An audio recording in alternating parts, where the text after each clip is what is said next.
and they was just for them here to come and do hunting for elephant tusks na kadhalika. It was 1904 that they formalized the colony. Sasa kukawa na gavana ambaye anaitwa Sir Charles Eliot. Then mbeberu mmoja alikuja katoka huko Ulaya, alikuwa anaitwa Hugh Cholmondeley.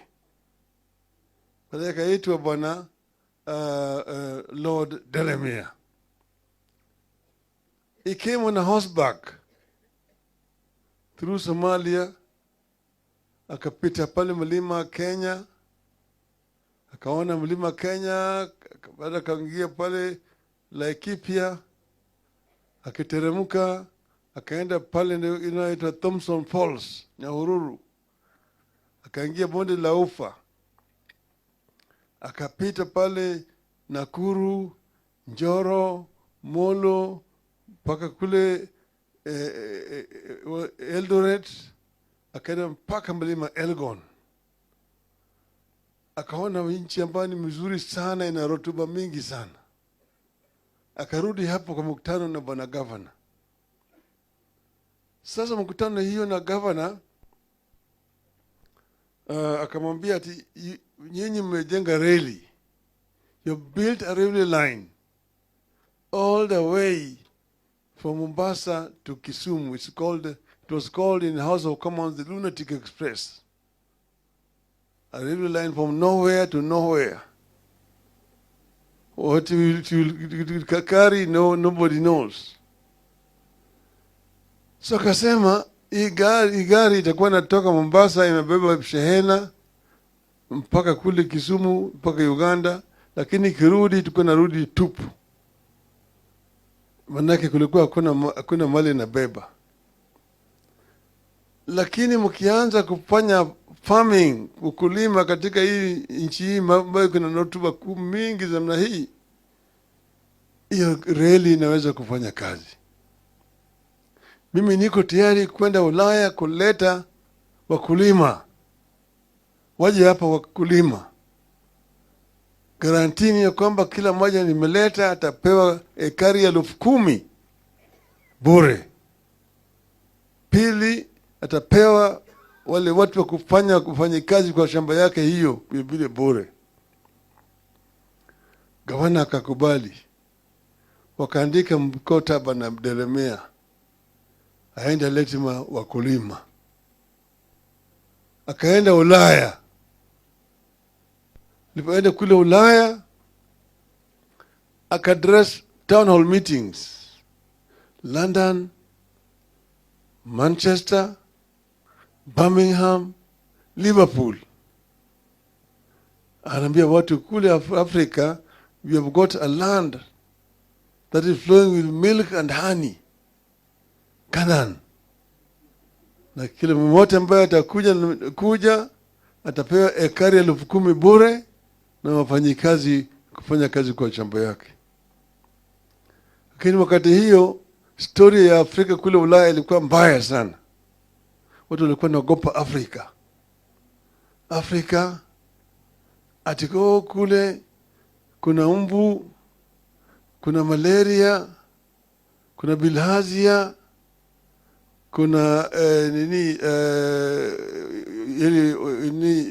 nyoka na wild natives.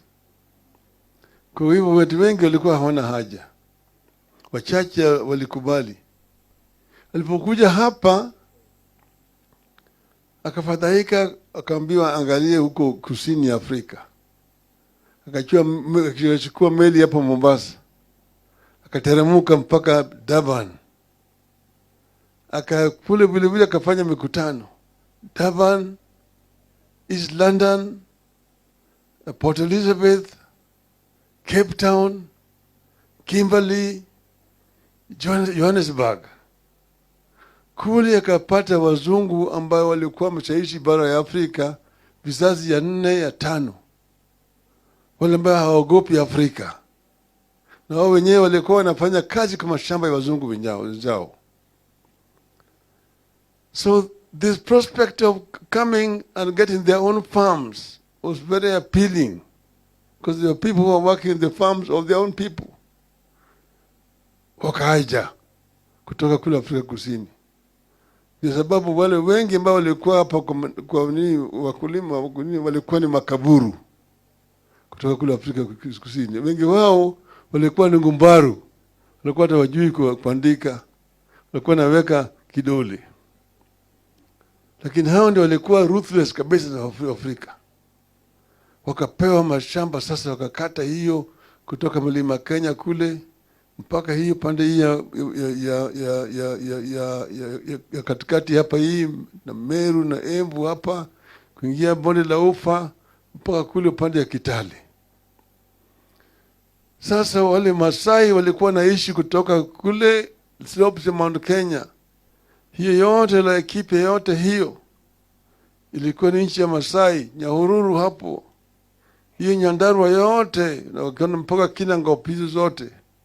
Walikuwa Masai wakasukumwa kutoka kule wakapelekwa chini huko Kajiado na Narok.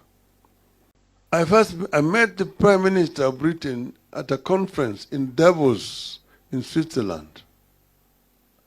And we had a side meeting, and I mentioned to him the problem that I have and that I want to go and discuss so that he can go and prepare himself with his people.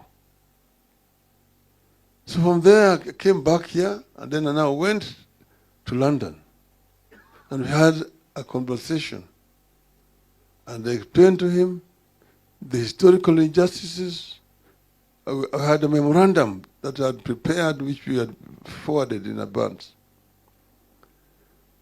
And he agreed that he would try an out-of-court settlement. Negotiated it in the cabinet. They went to Parliament. And so the British Parliament approved the motion and also an apology. So they agreed on out-of-court settlement, which is a token. They also agreed to come and put up that monument at Uhuru Park. I was there when we were breaking ground with the British High Commissioner for the construction, okay, of that monument. But that, of course, is not enough. It's not enough, and I was happy that this matter was raised during the visit to the King here. Actually, I was invited by the King to the dinner at State House. Because he is a personal friend. And we had worked with him and his foundation in rehabilitating Lake Naivasha, which was polluted, and marine life was actually dying in Lake Naivasha.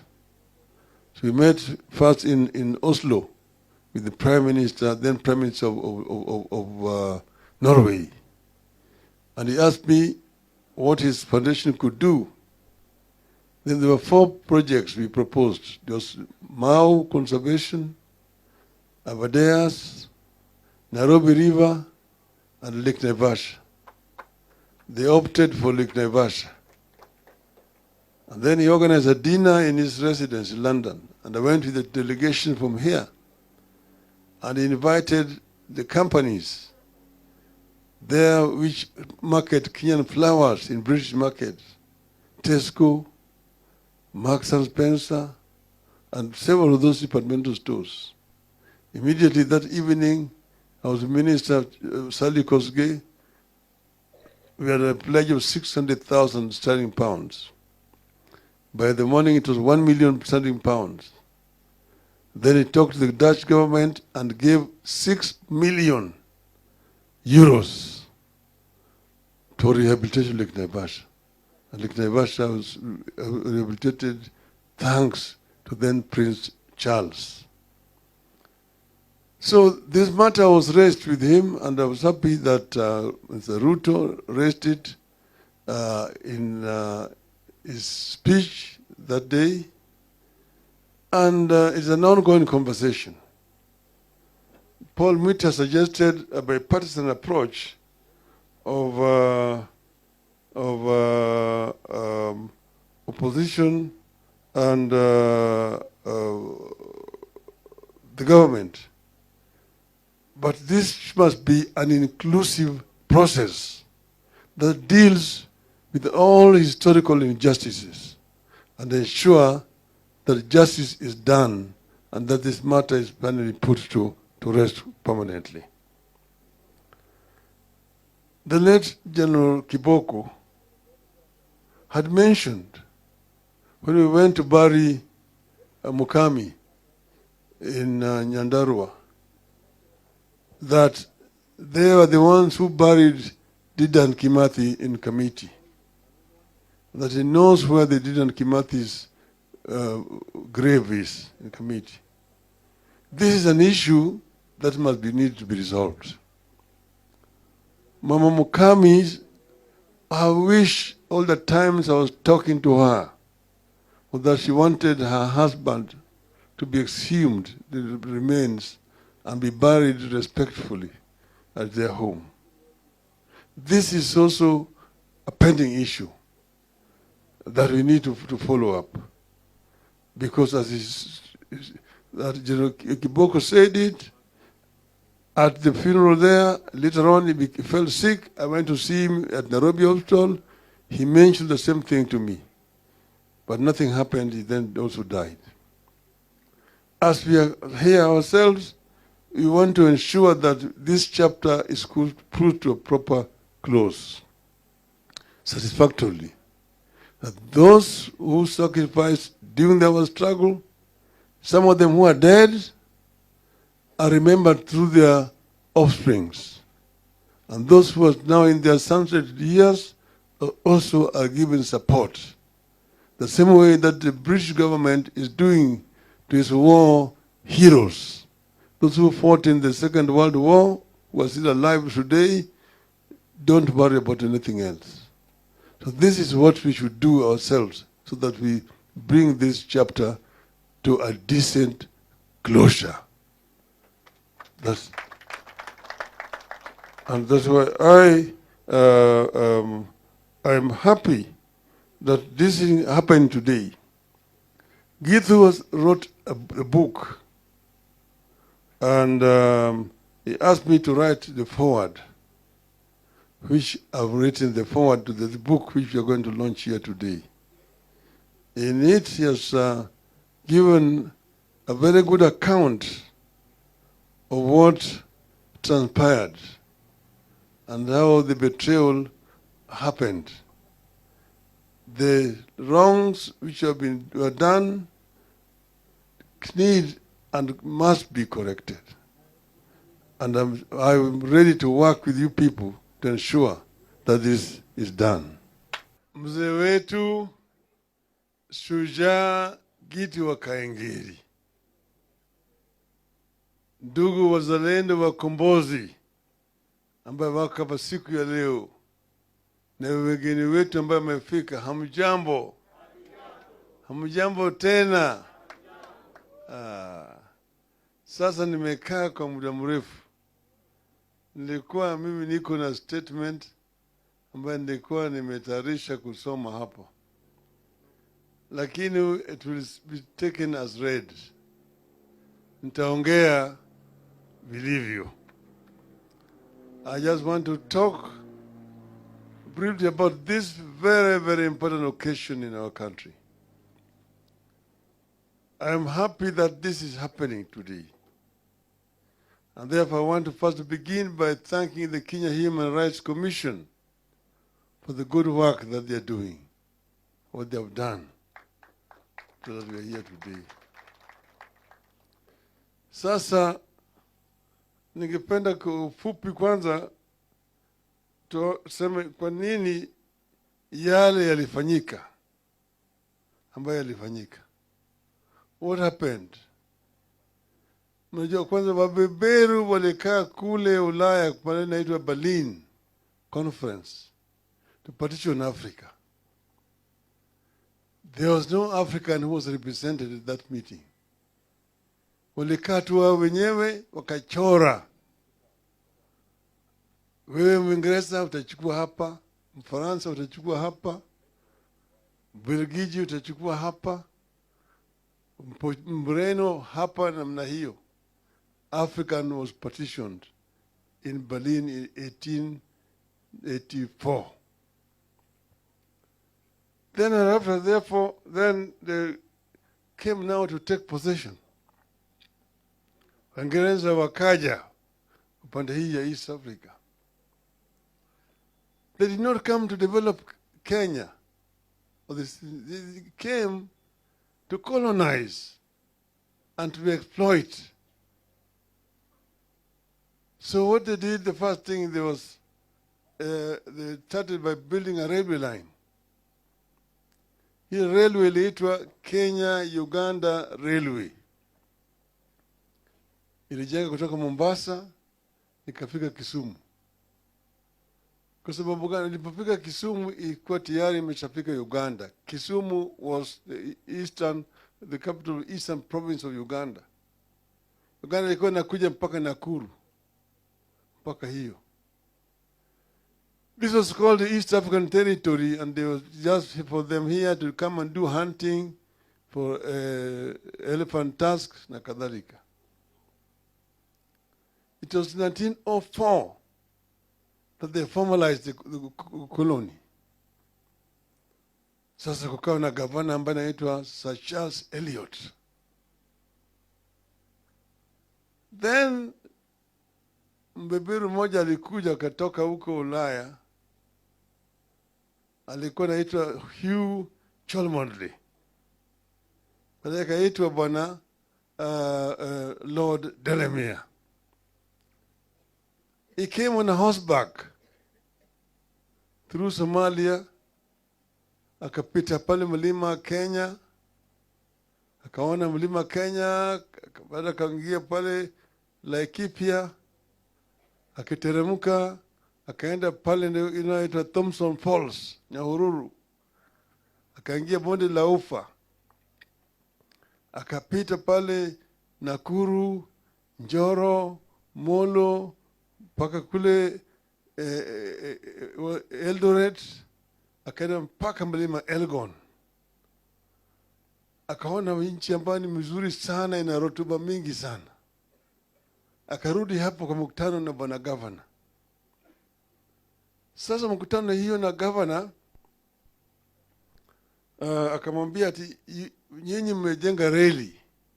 You built a railway line all the way from Mombasa to Kisumu. It was called in the House of Commons the Lunatic Express. A railway line from nowhere to nowhere. What you carry, nobody knows. So kasema, hii gari itakuwa natoka Mombasa, imebeba shehena mpaka kule Kisumu, mpaka Uganda, lakini kirudi tuko narudi tupu. Manake kulikuwa hakuna mali na beba. Lakini mkianza kufanya farming, ukulima katika hii nchi hii ambayo kuna rotuba mingi za namna hii, hiyo reli inaweza kufanya kazi. Mimi niko tayari kwenda Ulaya kuleta wakulima. Waje hapa wakulima. Garantini ya kwamba kila mmoja nimeleta atapewa ekari 10,000 bure. Pili, atapewa wale watu wa kufanya kazi kwa shamba yake hiyo vile bure. Gavana akakubali. Wakaandika mkataba na Delamere, aenda letima wakulima. Akaenda Ulaya. Alipoenda kule Ulaya, akadress town hall meetings. London, Manchester, Birmingham, Liverpool. Anaambia watu kule Africa, we have got a land that is flowing with milk and honey. Canaan. Na kila mmoja ambaye atakuja atapewa ekari 10,000 bure na wafanyikazi kufanya kazi kwa shamba yake. Lakini wakati hiyo story ya Afrika kule Ulaya ilikuwa mbaya sana. watu walikuwa wanaogopa Afrika atiko kule kuna mbu, kuna malaria, kuna bilharzia, kuna nyoka na wild natives. Kwa hivyo watu wengi walikuwa hawana haja, wachache walikubali. Alipokuja hapa akafadhaika, akaambiwa angalie huko kusini Afrika. Akachukua meli hapo Mombasa, akateremka mpaka Durban, akakule vile akafanya mikutano Durban, East London, Port Elizabeth, Cape Town, Kimberley, Johannesburg. Kule akapata wazungu ambao walikuwa mshaishi bara ya Afrika vizazi ya 4 ya 5, wale ambao hawaogopi Afrika, na wao wenyewe walikuwa wanafanya kazi kama shamba ya wazungu wenzao. So this prospect of coming and getting their own farms was very appealing, because there were people who were working in the farms of their own people. Wakaja kutoka kule Afrika Kusini.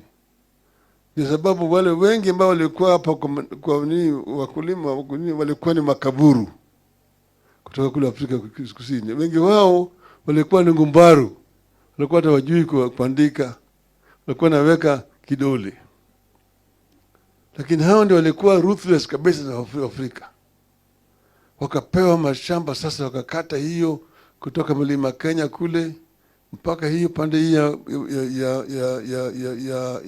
ya katikati hapa hii na Meru na Embu hapa kuingia bonde la Ufa mpaka kule pande ya Kitale.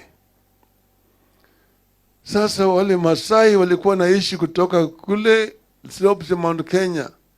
Hiyo yote la ekipe yote hiyo ilikuwa ni nchi ya Masai, Nyahururu hapo.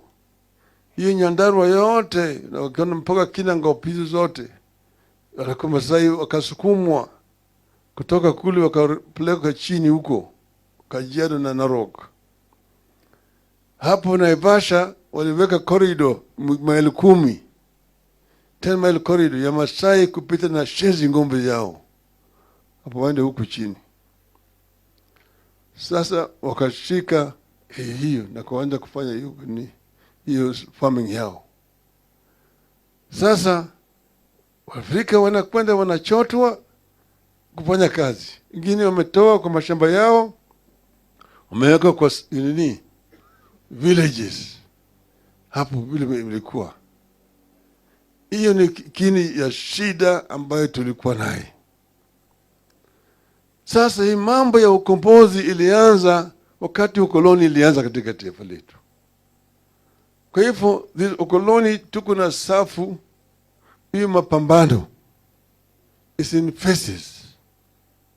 Phase 1 from the time they walikuja hapa 1896 mpaka 1945. Hapo ndio phases. Hapo ndio kukuta watu kama Wayaki Wahinga ambaye alichukuliwa akapeleka kule Kibwezi, akalazimishwa kushimba kaburi yake, akaingizwa kule akazikwa kama bado wako hai. Hapo baadaye nilikuja pata watu kama Haridhuku pale ambao waliorganize maandamano pale karibu na chuo kikuu, na watu wakapigwa pale. Watu wengi walipigwa risasi na waliuawa wakati huo. Hapo ninakuta Mekatili wa Menza wanaingia hapo. Hapo ndio unakuja kukuta wale ambao walianza sasa ili mavyama kama Kikuyu Center Association, Dini ya Msambwa, kwa Vilondo Taxpayers Association na kadhalika. Watu kama sasa hapa ni unakuta Samuel Koitalel. Hiyo ni group hiyo, that phase. Hapo ndio utakuta Okemo Manyanyamanture na Mora. Hapa hiyo ndio nakuta watu kama Ojijo Teko. Kuna my great grandfather kuna aitwa Agola Awala. Yeye mzungu alikuwa anataka awe chief. Alikataa kuwa chief, akasema siwezi kuwa weka chief na huyu mtu ambaye ngozi yake ni ovyo. Kwa sababu kutoheshimu mzungu akashikwa, akapelekwa huko Kismayu, akakufia huko. Mtoto yake ndiye alipelekwa kwenda kuona kaburi yake huko. Hapo ndio nakuta Mwindi Mbingu ambaye alikuwa amekataa mambo ya wazungu kuchukua ng'ombe ya Wakamba hovyo na kuchinja hivi. Hao wote ni wote ambayo hiyo ni phase ya wakombozi. In phase 1. 1945 Waafrika kwa mara ya kwanza wakaunda chama ya kitaifa Kenya African Union KAU. Hiyo ndio kwanza nationalist movement struggle. Alafu sasa hiyo kile imeunganisha watu pamoja. Lakini walikuwa hawapewi nafasi ya kufanya mikutano sawa sawa. Sasa wakati hiyo vile vile mambo ya mashamba imekuwa mafuriko yamewekwa pale, shamba imechukuliwa na wazungu na Afrika mfanyikazi tuko mashamba. Hiyo ndio imeleta mambo ya kupigana kwa mashamba. Chanzo cha Mau. Wakasema mambo sasa imekuwa ni mbaya. Kama ni mbaya ni basi hapa sasa KAU iko hapa.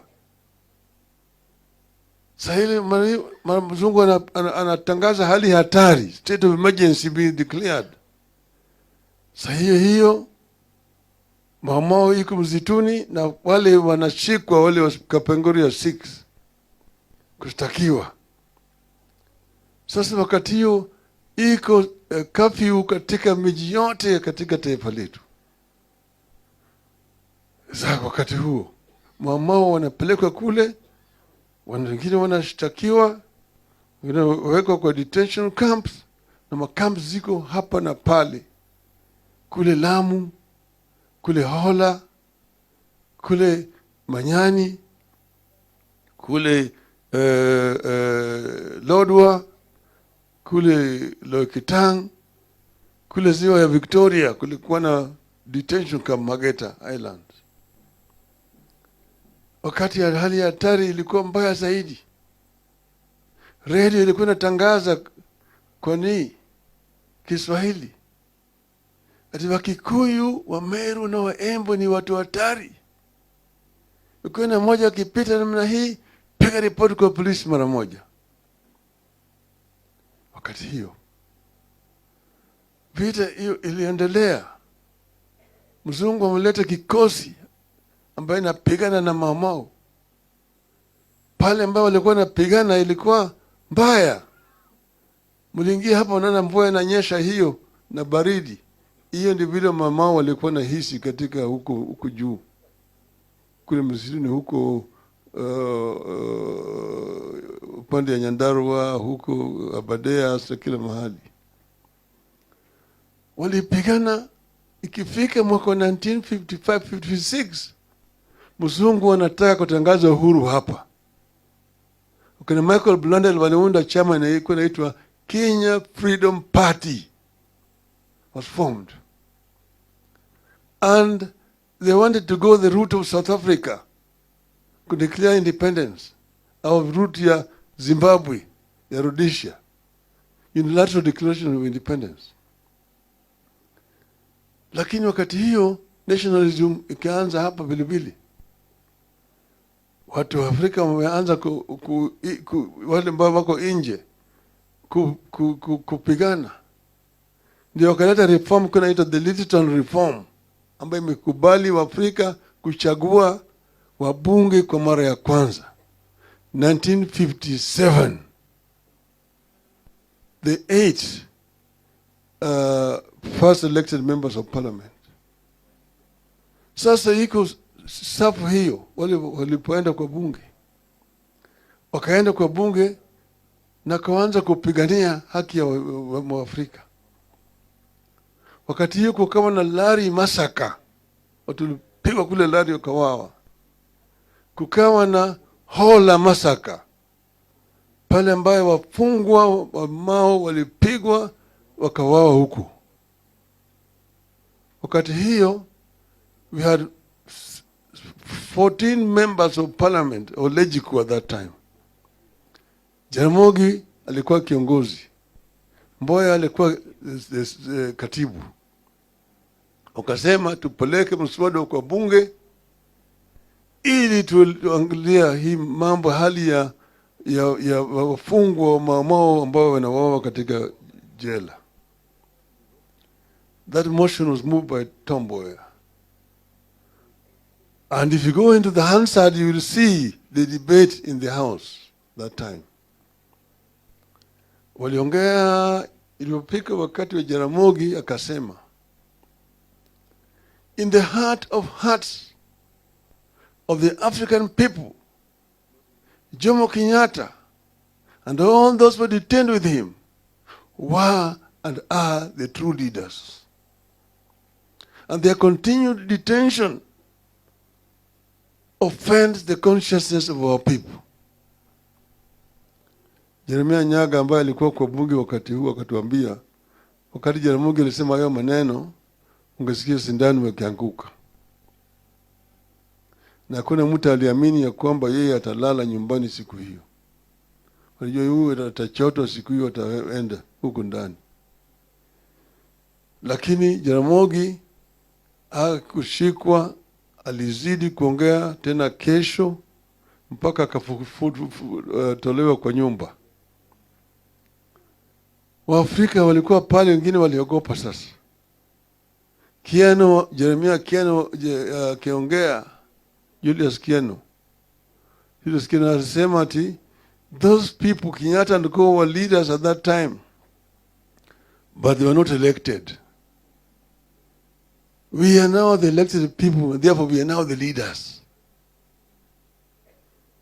So Jaramogi akasema, akatoa statement akachallenge Kiano to go and hold a public rally in Fort Hall to ask the people who between the two of them is telling the truth.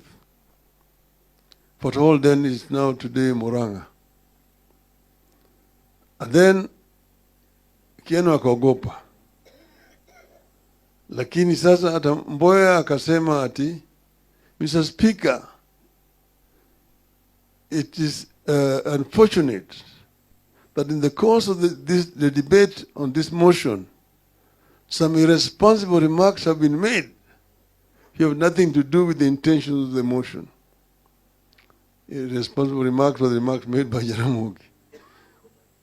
In the end, they ate their words. Manake, Nairobi hapa statement ikatoka ya kwamba yale Jaramogi alisema ni tunaunga mkono.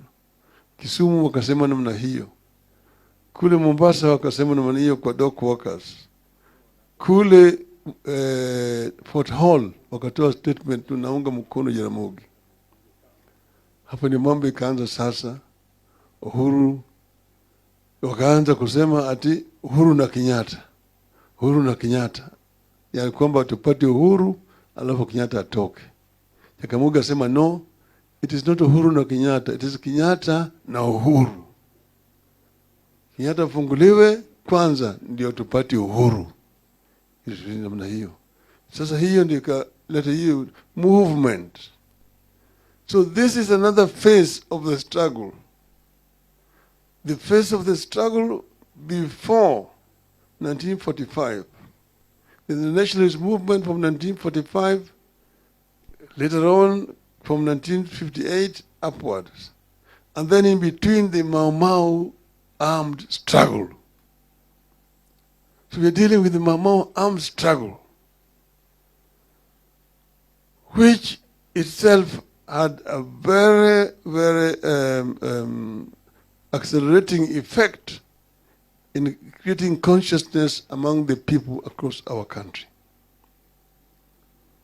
Because from Mzungu, you are not a Kikuyu, you are not a Muluhya, a Jaluo, a Mkamba, you are just a bloody African. Kafia, very bloody African. So Waafrika wakaungana pamoja. Kwanza Mau, pili sasa kwa hii nationalist movement ambayo sasa imeleta watu wote pamoja, wakaunga mkono. Kwanza kuliundwa mkono kule Kirigiti Kiambu walienda because after 1952 when cow was banned, Africans were not allowed to hold any national party. You could only have district associations. But after 1959, they allowed. And they went to Kirigiti, Kiambu, and formed KANU. But then wale wabeberu wakaenda wakachukua Waafrika wengine wakaanza chama cha KADU to divide the nationalist movement. So this is the truth of the matter. So here, we today must ensure, because the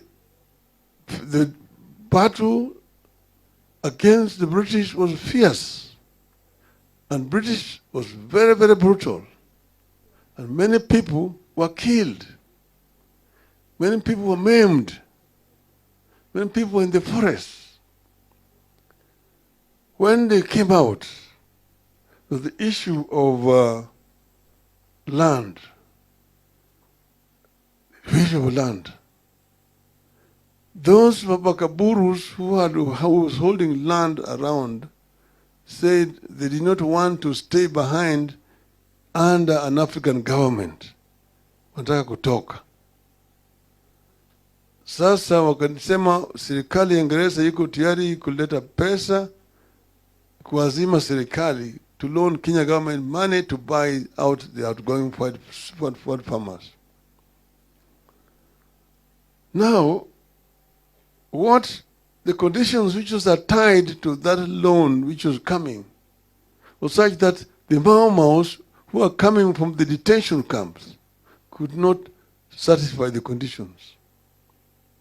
It was only the loyalists and the home guards who be working with the colonial system who became the beneficiaries. And that is what Jaramogi has recorded in Not-You Uhuru.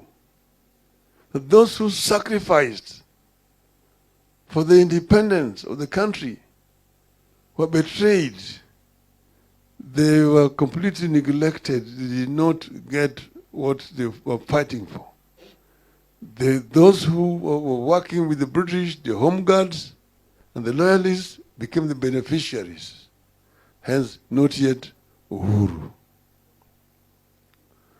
So, Mzee Giti Wakangiri is a great nationalist. I've known Giti Wakangiri since I was a young boy. And he stood steadfast in fighting for the right of the people who sacrificed most during that struggle for independence. He has been uncompromising. He stood very, very fast. But then, when they took the case to the British court, and one of Paul Mwite is here, is left. Gitobi Manyara was unfortunately not around here. Gitu came to me with his team and said the case is in London.